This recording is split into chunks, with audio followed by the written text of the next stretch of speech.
Hola, ¿cómo estás? Yo soy Carlos Vergara y el día de hoy te pregunto, ¿hablas latín? Vamos a comenzar. En una ocasión en el coro en el que yo canto en la capilla en la que participo, interpretamos un Gloria de Monseñor Marco Frisina, que en el coro decía Gloria in excelsis Deo et in terra pax hominibus pone voluntatis. Era todo lo que decía. Bueno, durante la homilía el padre no perdió la oportunidad de decir públicamente que el latín no era una lengua que se debiera decir en misa, que esto hacía que los fieles no pudieran participar de la misa y sobre todo que no pudieran sentirla, como si a misa fuéramos a sentir. Además de todo, le llamó la atención al coro diciendo que no debíamos de hacer eso porque nos estábamos alejando de los fieles. Obviamente no había sido una pieza de canto gregoriano, sino únicamente un coro, una parte pequeña que se había cantado en latín. A la siguiente semana yo tuve la ocurrencia de regalarle al padre la constitución Sacrosanctum Concilium sobre la Sagrada Liturgia emitida por el Concilio Vaticano II. Obviamente el padre se enojó tanto que la aventó sobre el órgano y pues le gritó a todo el mundo de la manera que pudo hacerlo y posteriormente por todos los lugares posibles difundió que nosotros éramos unos groseros. ¿Cuál es la realidad sobre esto?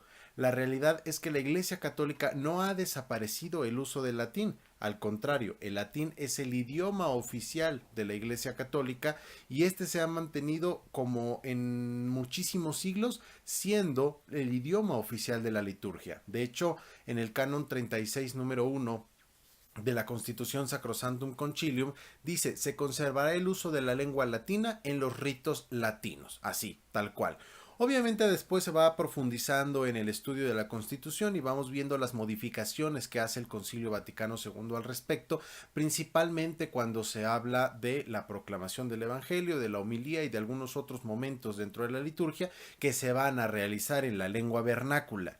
¿Cuál es el problema? Tras el Concilio Vaticano II, en donde el Papa Juan XXIII pretende reformar toda la iglesia para hacerla más cercana a la gente, el famoso ayornamiento o modernización de la iglesia iniciado por el Papa Juan XXIII, no termina en un principio porque el Papa muere y posteriormente Pablo VI continúa la continuación del concilio y el primer documento que se emite es este, la Constitución Sacrosanctum Concilium sobre la liturgia. Era algo de lo más importante que se pretendía en ese momento reformar o analizar.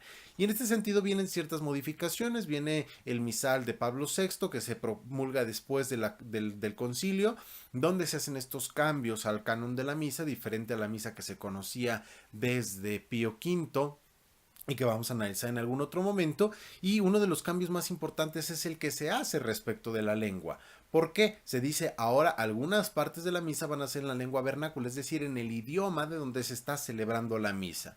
Y mucha gente que no entendió el concilio o que no le interesó entender el concilio, todavía hoy, más de 50 años después de su realización, pensaron que esto significaba la abrogación completa de la lengua latina en la liturgia. Ya vimos el artículo 36, es muy claro, se conservará el uso de la lengua latina en los ritos latinos. ¿Cuáles son los ritos latinos? Los que realiza la Iglesia Latina. ¿Y cuál es la Iglesia Latina? La Iglesia Romana, la que tiene su sede en Roma con el Papa, es decir, nosotros los católicos somos la Iglesia Latina, el rito latino, el que no es el rito oriental que se realiza en Rusia, en Grecia, en Antioquía, sino el que se realiza bajo la jurisdicción del Papa, en este caso el Papa Francisco.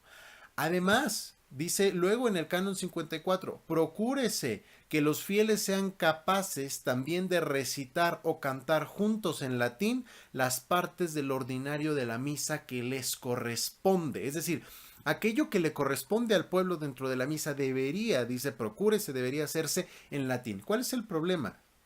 Que la ignorancia que embarga a muchos o la mayoría de los sacerdotes dentro de la Iglesia Católica ha hecho que esta parte se pierda. Lamentablemente se ha ido intensificando a lo largo de los años a través de ideologías como la teología de la liberación, de la que ya hablamos en un video anterior, han ido haciendo pensar que el latín lo que hace es alejar a la gente de la iglesia. Sin embargo, vamos a ver un poco la historia del latín. La Iglesia va a adoptar el latín porque se va a posicionar en el inicio de su historia en la ciudad de Roma, porque Roma es la metrópoli del mundo, es la ciudad más importante que existe en el mundo y es literalmente la capital del mundo porque tiene gobernado prácticamente todo Occidente, parte de Oriente y el norte de África. Entonces es muy importante que nosotros entendamos por qué los apóstoles, principalmente Pedro y Pablo, deciden llegar a Roma en un principio. Los apóstoles, por supuesto, que hablaban latín porque necesitaban predicar el evangelio que acababa de enseñarles Jesús en esa lengua que todo el mundo hablaba, que era el latín. La iglesia va a seguir progresando a lo largo de la historia dentro de la ciudad de Roma y va a ir creciendo en la ciudad de Roma durante los tiempos del martirio y posteriormente con los edictos de Milán y Tesalónica que toleran y luego convierten en la religión oficial del Imperio Romano a la Iglesia Católica, y sobre todo porque el latín se va a perpetuar a lo largo de muchos siglos de esa manera, porque a pesar de la caída del Imperio Romano, pues la única lengua que se hablaba prácticamente en Europa de forma culta pues era el latín, por lo tanto se va a seguir perpetuando hasta que se va desapareciendo, desvaneciendo en el habla cotidiana pasado el año 1000.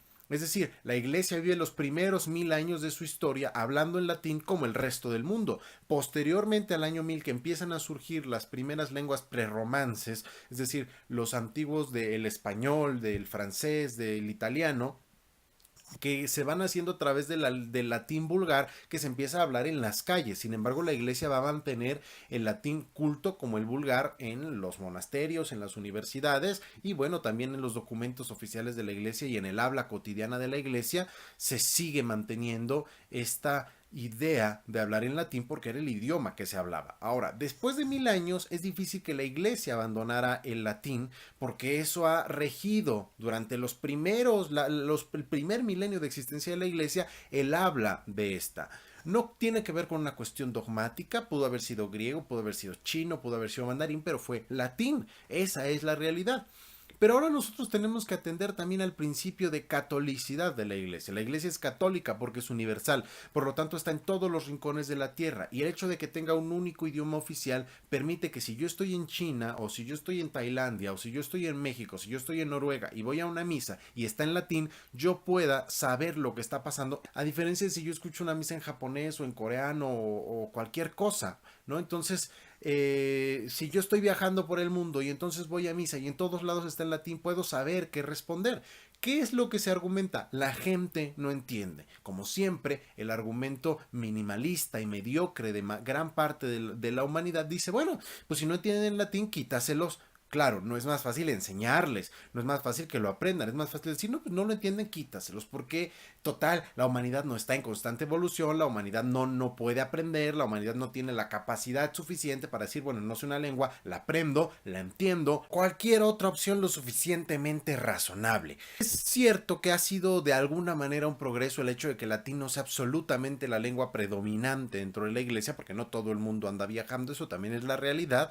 Es importante que esté la lengua vernácula principalmente para fines pastorales, pero sin que eso quite que analizando a la tradición de la iglesia, que la tradición de la iglesia cuenta también como una parte importante de la fuente de la revelación, que la tradición de la iglesia permita que se mantenga esta lengua latina como parte importante de la iglesia, principalmente porque nosotros atendemos a la riqueza histórica de la iglesia, a la riqueza cultural que tiene esta, que durante 1000 años salvaguardó los escritos de los griegos, los escritos de los romanos y los escritos de toda la edad antigua, que los salvaguardó durante toda la edad media para trasladarlos hacia el Renacimiento y hacia las edades moderna y contemporánea.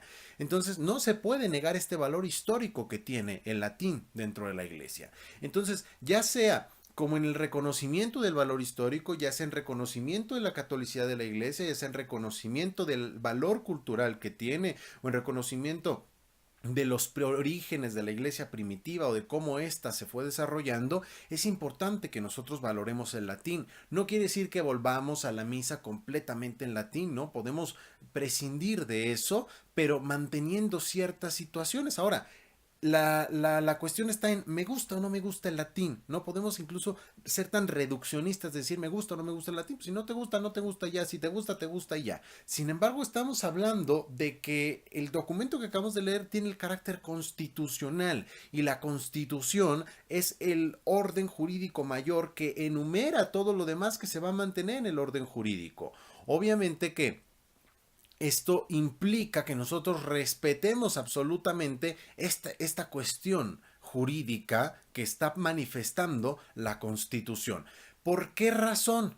Porque una constitución va a normar todo el demás sistema jurídico. En el caso de Sacrosanctum Concilium, no es un documentito que a alguien se le ocurrió, es una constitución. Además, es una constitución conciliar. ¿Qué implica que sea una constitución conciliar que emana de un concilio? En cualquier sistema jurídico, una constitución sí es la norma fundamental de todo el sistema jurídico, pero no depende de ningún tipo de inspiración absoluta o específica. En este caso, un concilio es siempre inspiración del Espíritu Santo y tiene una autoridad y fuerza superior sobre toda la iglesia, que no tiene una constitución normal de un sistema jurídico normal en un país, lo que le da una fuerza todavía mayor a la que tiene originalmente una constitución de un sistema jurídico tradicional.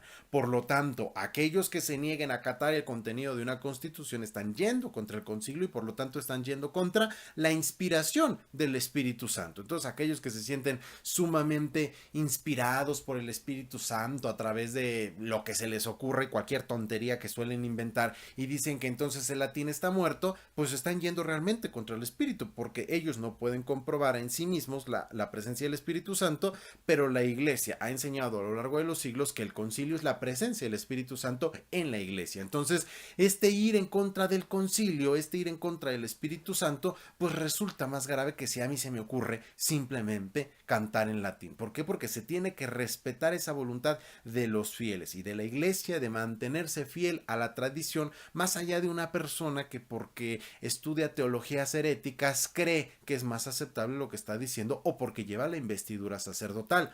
Lo he dicho muchas veces, ser sacerdote no quiere decir tener la verdad absoluta. Ni siquiera los obispos, si no están en comunión con el Papa, pueden decir que lo que están diciendo es verdad absoluta. Mucho menos un sacerdote que llega a decirte cosas que ni siquiera sabe o cosas que ni siquiera entiende. Si existe un documento que lo respalde, háganlo.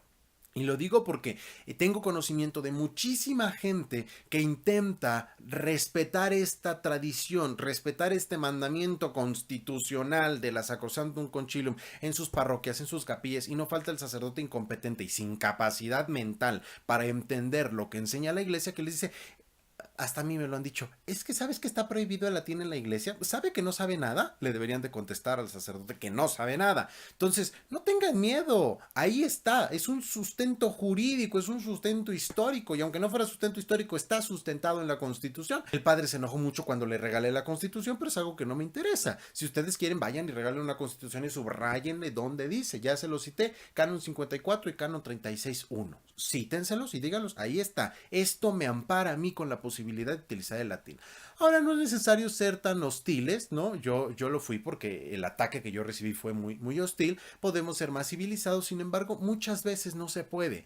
De alguna manera la iglesia está tan mal que ya no solo no respetamos como antiguamente se hacía lo que se enseña, sino que cada quien hace lo que le da la gana y como le da la gana, que muchísimas personas lo que hacen es decir, bueno, esta es mi opinión, yo hago lo que quiera, no me importa si estoy dentro de la iglesia, no me importa si estoy dentro de un sistema de obediencia, yo igual lo voy a hacer porque me da la gana. Entonces muchos sacerdotes son así, se la viven siendo así toda la vida, y entonces esto nos presenta problemas cuando se requiere ser un poco más hostil, porque los laicos no tenemos la obligación de dejarnos de los clérigos porque no son superiores a nosotros, están al servicio del pueblo de Dios.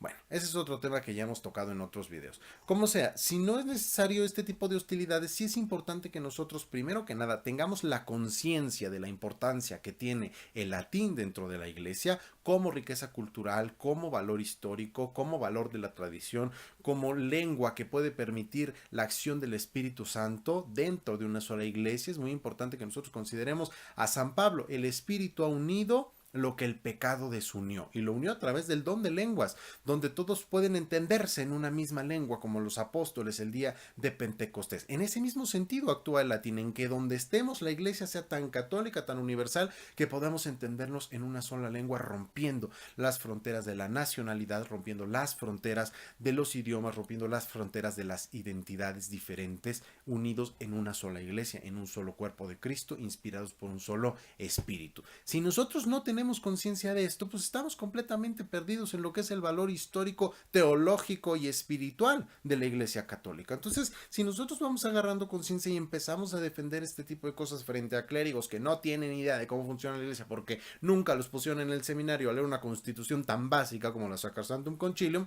pues bueno, estamos ante un problema muy importante. Ahora, hemos visto un regreso de la juventud hacia la tradición católica histórica general, pero principalmente al latín, y esto atiende a que las nuevas generaciones son generaciones cultas, no son las generaciones de nuestros padres o de nuestros abuelos que no estudiaban, que a lo mucho iban a la primaria o que no les interesaba nada, no, son generaciones de jóvenes universitarios o de jóvenes con educación media que tienden hacia la cultura, que tienden hacia el pensamiento, que tienden hacia la racionalización, cosa que muchos clérigos no entienden por la edad que tienen, y por lo tanto estos jóvenes regresan, pero cuando se topan con este freno de gente que no sabe ni siquiera tratar con las personas, ya no digamos que no sabe del concilio, que no sabe tratar con las personas, viene un choque de muchos jóvenes que o se resienten contra el sistema o se meten en sistemas totalitarios tradicionalistas como los que existen dentro de la iglesia, o simplemente se van, y esa no es la manera de aceptar o de atender las necesidades que tiene cada joven dentro de la iglesia, ¿no? Entonces es muy importante, ya lo hablábamos en el video anterior sobre la Jornada Mundial de la Juventud y su gran fracaso, entender las necesidades de los jóvenes. Y estos jóvenes que tienden más a entender la belleza histórica de la iglesia y a tratar de encontrar una racionalización de la iglesia como lo hicieran los padres apostólicos o como lo hicieran los padres de la iglesia o los doctores de la iglesia, pues lo que se le hace es cerrarse las puertas. Y el primer filtro es el ataque al latín. Así que si pensaban que el latín estaba muerto dentro de la iglesia, pues están bien equivocados. Gracias por ver este video, te pido que lo compartas con aquella persona que cree que el latín ya murió o que no es necesario dentro de la iglesia, para que sepa la postura oficial de esta. Suscríbete a mi canal, pícale a la campanita para que te enteres la próxima vez que haya un video nuevo, compártelo, dale like, y yo soy Carlos Vergara y nos vemos en la próxima.